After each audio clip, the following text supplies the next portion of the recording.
प्राय आज 70-80% लोक पूरा दुनिया रे भी देखा गैस्ट्रिक डिजॉर्डर पेट गड़बड़ी रे अफेक्टेड अच्छा क्या पतला झाड़ा है क्या झाड़ा कष्ट है क्या पाइल्स है क्या गैस बनूची क्या आईबीएस शिकायत अच्छी एमती विभिन्न प्रकार प्रॉब्लम अच्छी आपण मैंने समस्ते जानी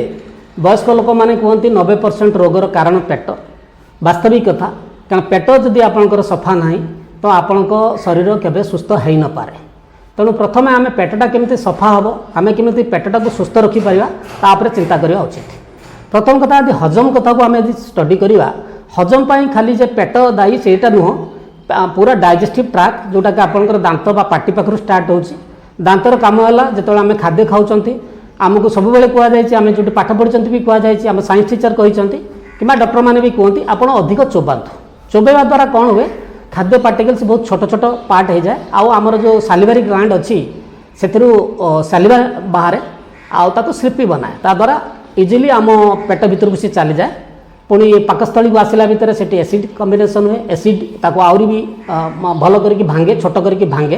ता सहित से जो फंक्शन हुए से तो छोट टुकड़ा करे ता द्वारा कौन हुए ना पतला हो जाए बहुत पानी भाया हो जाए है से पुणी स्मॉल इंटेस्टाइन जो छोट अंत ता भीतर को जाए छोट अंत विथ स्क्वीजिंग फंक्शन एमती गोटे चापी चापी फंक्शन हुए से फंक्शन द्वारा आम शरीर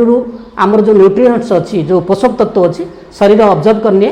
आउ धीरे धीरे मल आकार आगू को बढ़ी जाए से खाद्य तापर लार्ज इंटेस्टाइन को जाए से पानी अन्य किसी जो सप्लीमेंट्स या पोषक तत्व अच्छी बॉडी ताको रिसीव करने रिसीव की ब्लड को दे दिए ब्लड पुणी सर्कुलेट करके जो जगह को पोषक तत्व जीवा कथा जो सेल को जहाँ दरकार से पहुँचे दिए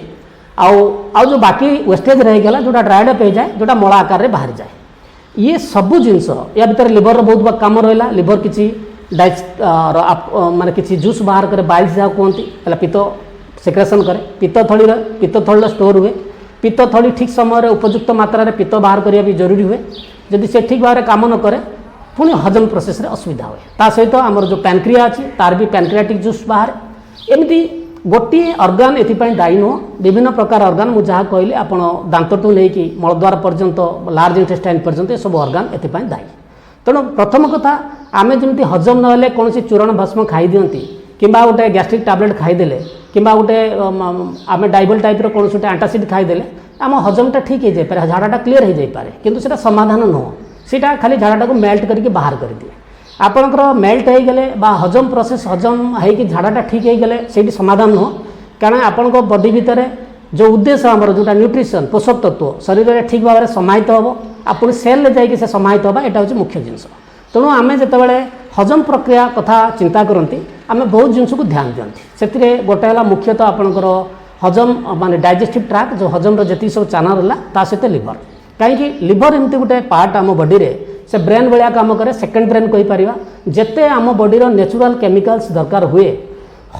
आम लिवर भी ताको सिक्रेशन करे तेणु लिवर जदि परफेक्ट नहीं तो स्वाभाविक कथा आपंकर हजम प्रक्रिया ठीक हो पारनी तेणु आपड़ जितेबाला भी हजम प्रक्रिया नहीं कि डाक्तर पाखक जाइंट तार किसी समाधान बाहर तार कारण अच्छी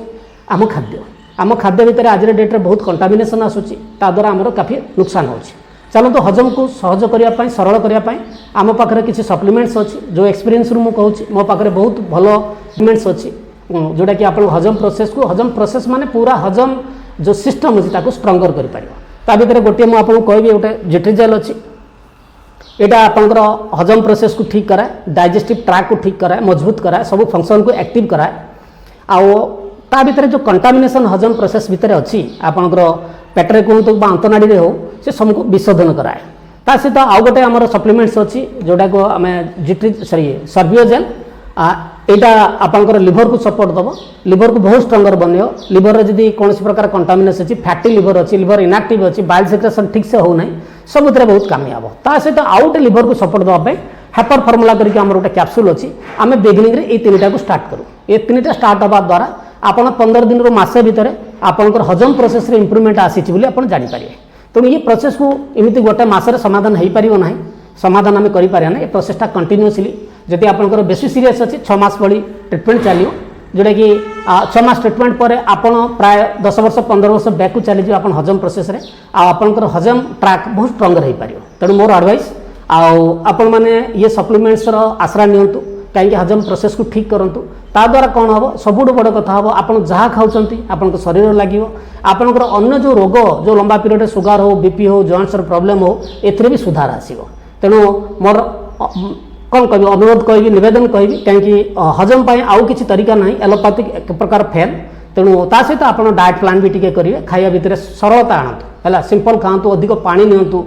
परिबा पत्र बेसी खातु फल खातु है आउ रिच जिनस आभोड करूँ जिते दूर संभव जो मैंने वयस्क हो गले से आभोड करूँ रिच जिनस अधिक खाइले पेट्रे गरम अधिक हम आप झाड़ा प्रोसेस कम्प्लीट आसो जब भी आम ट्रिटमेंट प्रोसेस आम बहुत जिनस को रेस्ट्रिक्शन कर मना कर संपूर्ण न खातु बोली किंतु आपको कहूँ किंतु तार टिके मात्रा कमेदेवाई कही आ पर्टिकुलाली से पीरियड भितर आप जब न खाते बेस्ट रिजल्ट पाइबे तापर आपण पुणी खाईपर धन्यवाद मुझे कहना धन्यवाद नमस्कार।